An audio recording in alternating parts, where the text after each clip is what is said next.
मेरे एक भी प्रश्न का जवाब ये लोग नहीं दे पाए। खाली मुझे कहते थे कुरान पढ़ते हैं मौलाना है, कुरान पढ़ते हैं मौलाना है। अरे कुरान मैं पढ़ता हूं, तुम तो मुसलमान हो, बचपन से पढ़ते हो ना। मैं पढ़ूं और बताऊं कुरान में क्या लिखा है? मार हो जाएगी, मार। ये हिंदू की बलमनसाहत है जो कुरान पढ़ के तुम्हें बताता नहीं है। अध्यक्ष महोदय, दूसरी चीज चाहिए फिर दो, please please please Nasir ji, please please. झूठ बकवास शब्द उप सभापति महोदय नहीं जा रहा, आप रिकॉर्ड पे नहीं जा रहा, बैठ जाइए। उप सभापति महोदय, आज का दिन गरीब मुसलमानों के लिए, पसमानदा मुसलमानों के लिए, तलाकशुदा महिला बहनों के लिए, विधवा महिला बहनों के लिए, अनाथ बच्चों के लिए आज ऐतिहासिक दिन है। एक क्रांतिकारी परिवर्तन आने जा रहा है। पूरी की पूरी इस गरीब समाज, मुस्लिम समाज की आर्थिक और सामाजिक व्यवस्था में यह वक्फ अधिनियम क्रांतिकारी परिवर्तन लाने जा रहा है। मैं आभारी हूं माननीय मोदी जी का, जिन्होंने इस महान विधेयक को इस सदन में लाने का काम किया। अध्यक्ष सभापति महोदय, हम हिंदू हैं, हम लगातार अपने समाज में परिवर्तन की बात करते हैं। हमने लगातार अपनी समाज की बुराइयों के विरुद्ध संघर्ष किया है। इतिहास पर गवाह है, हमारे यहाँ सती प्रथा होती थी, हमने सती प्रथा निषेध अधिनियम लाया। हमारे यहाँ बाल विवाह होता था, हमने बाल विवाह निषेध अधिनियम लाए। हमारे यहाँ विधवा विवाह नहीं होते थे, हमने विधवा विवाह अधिनियम लाया। आश्चर्य की बात होती है जब इस समाज की चर्चा होती है, आश्चर्य की बात होती है इन 75 सालों के अंदर एक बार भी मुस्लिम समाज के संशोधन को लेकर, सुधार को लेकर के, एक गरीब मुसलमान की जीवन की बेहतरी को लेकर के एक बार भी किसी प्रकार के सुधार आंदोलन को इस सदन में लाने का काम नहीं किया। आज यह पहली बार है और हमें गर्व है अपने प्रधानमंत्री पर, नरेंद्र मोदी पर, जिन्होंने इस मुस्लिम समाज के सुधार के इस ऐतिहासिक विधेयक को लाने का काम किया है। 2014 में माननीय प्रधानमंत्री बने थे, उनके दृष्टि में कभी हिंदू और मुसलमान नहीं होता था, उनका सिर्फ एक नजरिया होता था, गरीब और अमीर। आप गौर कीजिएगा, यह सदन गौर करेगा। हम जनधन योजना लेकर के आए, 42% लाभार्थी मुस्लिम थे। हम प्रधानमंत्री आवास योजना लेकर के आए, 31% लाभार्थी मुस्लिम थे। हम उज्ज्वला योजना लेकर के आए, 37% लाभार्थी मुस्लिम थे। हम मुद्रा योजना लेकर के आए, 36% लाभार्थी मुस्लिम थे। हम स्किल इंडिया लेकर के आए, 22.7% लाभार्थी मुस्लिम थे। हमने प्रधानमंत्री एम्प्लॉयमेंट गारंटी प्रोग्राम चलाया।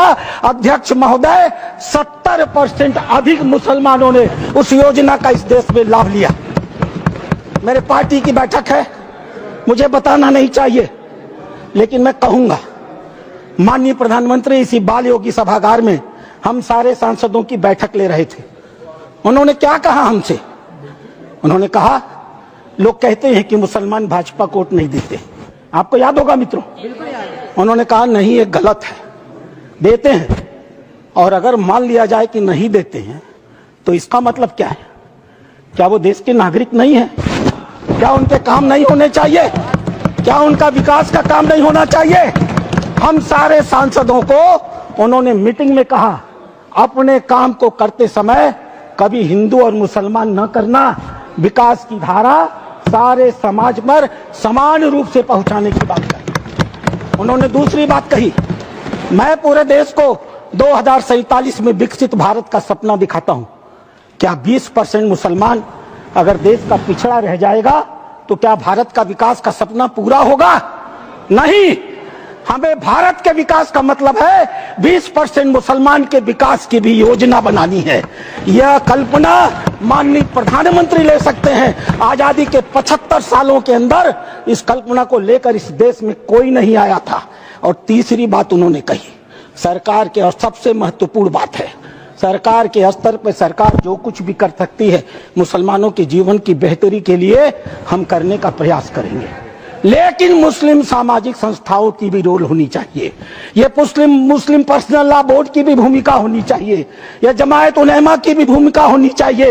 यह वक्फ कमेटियों की संपत्तियां जो पड़ी हुई हैं उनकी भी मुसलमानों की जिंदगी को बेहतर करने में भूमिका होनी चाहिए। यह बात आज की नहीं थी, ये लोकसभा चुनाव के 6 महीने पहले की बात है। अध्यक्ष महोदय, उस समय वो कल्पना लेकर चल रहे थे कि अगर हमने मुस्लिम वक्फ की संपत्तियों का बेहतर उपयोग कर लिया, पारदर्शी उपयोग कर लिया, उनकी आय को बढ़ा दिया, उनके ऊपर जो कब्जा करके लोग बैठे हुए हैं उन कब्जेदारों को हटा दिया, तो स्वाभाविक रूप से जो अकूत संपत्ति पूरे भारत में मुसलमानों के पास आएगी, हम उसका इस्तेमाल गरीब मुसलमानों की शिक्षा के लिए, जीवन की बेहतरी के लिए, उनके मुसलमान महिलाएं दर बदर भीख न मांगे, अपनी इज्जत का समझौता न कर सके, कोई बूढ़ी मुस्लिमरा रात को खाली पेट सोने के लिए मजबूर न हो, हम उसके लिए व्यवस्था करके लाएंगे। और वस्तुतः अध्यक्ष महोदय, वक्फ अधिनियम की जो ही माननीय गृह मंत्री ने घोषणा किया, पूरे देश में तूफान आ गया। आश्चर्य होता है, वक्फ की घोषणा भी नहीं हुई, कानून सामने भी नहीं आए, विरोध शुरू हो गया। तुम्हारी मस्जिदें कब्जा कर ली जाएंगी, तुम्हारे दरगाह कब्जा कर लिए जाएंगे, तुम्हारे कब्रिस्तान कब्जा कर लिए जाएंगे, तुम्हारे मदरसे कब्जा कर लिए जाएंगे। मैं एक पत्रक लेकर के अध्यक्ष महोदय आया हूं।